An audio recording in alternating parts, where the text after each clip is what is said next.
मोहम्मद रफ़ी साहब के दुखद निधन पर किशोर दा उनके पैरों को पकड़कर कई घंटे तक किसी छोटे बच्चे की तरह रोते रहे और बिलखते रहे। रफ़ी साहब और किशोर दा के मित्रता से जुड़े कुछ किस्से आज मैं सुनाने जा रहा हूं आपको दोस्तों, लेकिन वीडियो एंड तक देखना और पसंद आए तो प्लीज़ लाइक शेयर सब्सक्राइब करना बिल्कुल भी मत भूलना। दोस्तों, आपको ये जानकर बहुत आश्चर्य होगा कि अभिनेता किशोर कुमार के लिए रफ़ी साहब ने लगभग 11 गीत गाए। किशोर दास स्वयं खुद एक बहुत अच्छे गायक थे, लेकिन अपने ऊपर फिल्माए जाने वाले कुछ गीतों के लिए उन्होंने रफ़ी साहब की आवाज़ को चुना और रफ़ी साहब ने भी उनसे खुशी खुशी ये प्रपोजल एक्सेप्ट कर लिया। ऐसा था दोनों का बड़प्पन।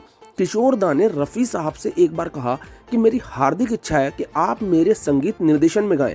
फिल्म चलती का नाम जिंदगी के लिए एक गीत गाकर रफ़ी साहब ने किशोर दा की ये इच्छा पूरी कर दी।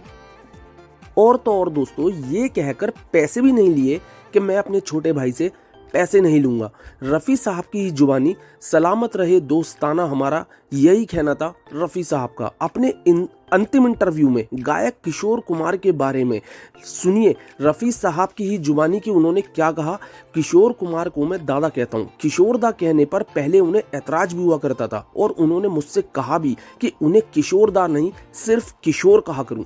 उनकी दलील थी कि उम्र में वह मुझसे छोटे हैं और गायकी के कैरियर में भी मुझसे जूनियर है। बंगालियों में दादा बड़े भाई को कहा जाता है, लेकिन मेरी अपनी दलील थी। मैंने उन्हें समझाया कि मैं अपने सभी बंगाली भाइयों को दादा कहता हूँ, चाहे वो उम्र में बड़े हों या छोटे। ये सुनकर किशोर दा को मेरी राय से बहुत कुछ इत्तेफाक रखना पड़ा। किशोर मुझे बहुत ज़्यादा अजीज़ है, वो बहुत अच्छा गाते हैं। हर गीत में वो मूड को और एक फ़िज़ा को बखूबी बदलना जानते हैं और गीत और भी ज़्यादा दिलकश हो जाता है। मैं उनके गाने बहुत शौक़ से सुनता हूँ।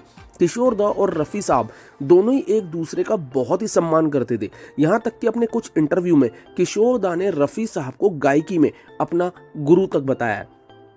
कलकत्ता में किशोर दा के एक शो के बाद उनके एक प्रशंसक ने उन्हें देखकर अपने हाथ में लिए हुए ट्रांजिस्टर को बंद कर दिया। किशोर दा ने ये देखकर प्रशंसक से पूछा कि उसने ऐसा क्यों किया। इस पर उसने उत्तर दिया कि ट्रांजिस्टर पर रफ़ी साहब का गीत आ रहा था और मैंने सोचा कि कहीं आप नाराज़ न हो जाएं। इस पर किशोर दा ने प्रशंसक से ट्रांजिस्टर पुनः चलाने को कहा और उससे कहा कि मैं स्वयं रफ़ी साहब का प्रशंसक हूँ, गायकी में उन्हें अपना गुरु मानता हूँ।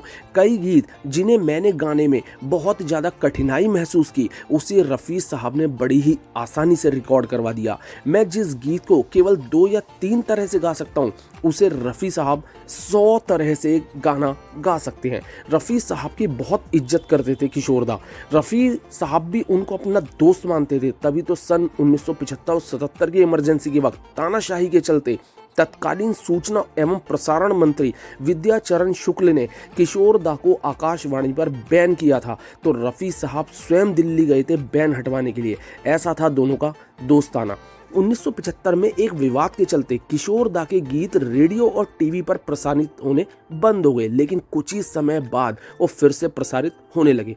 किशोर दा अधिकारियों को धन्यवाद देने के लिए ऑल इंडिया रेडियो के नई दिल्ली स्थित कार्यालय गए, तो उन्हें बताया गया कि प्रधानमंत्री कार्यालय के आदेशानुसार ही उनके गीतों का पुनः प्रसारण संभव हुआ है। किशोर दा जब प्रधानमंत्री कार्यालय गए, उन्हें पता चला कि रफ़ी साहब वहां आए थे और उन्होंने ही श्रीमती इंदिरा गांधी से यह अनुरोध किया था कि किशोर बहुत अच्छे कलाकार हैं और उनके गीतों का प्रसारण शुरू होना चाहिए। किशोर दा के लिए यह अविश्वसनीय था कि कोई भी व्यक्ति अपने प्रतिद्वंदी के हित में ऐसा करेगा।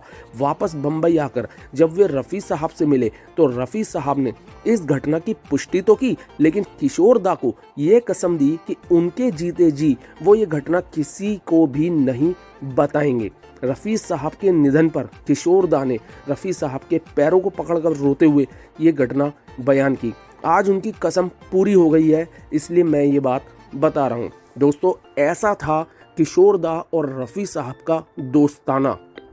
दोस्तों, इन घटनाओं के बाद से किशोर दा के हृदय में रफ़ी साहब के लिए इज्जत और बढ़ गई और वे रफ़ी साहब को अपने बड़े भाई से भी ज़्यादा मानने लगे और इस प्रकार था 2 लीजेंड की दोस्ती।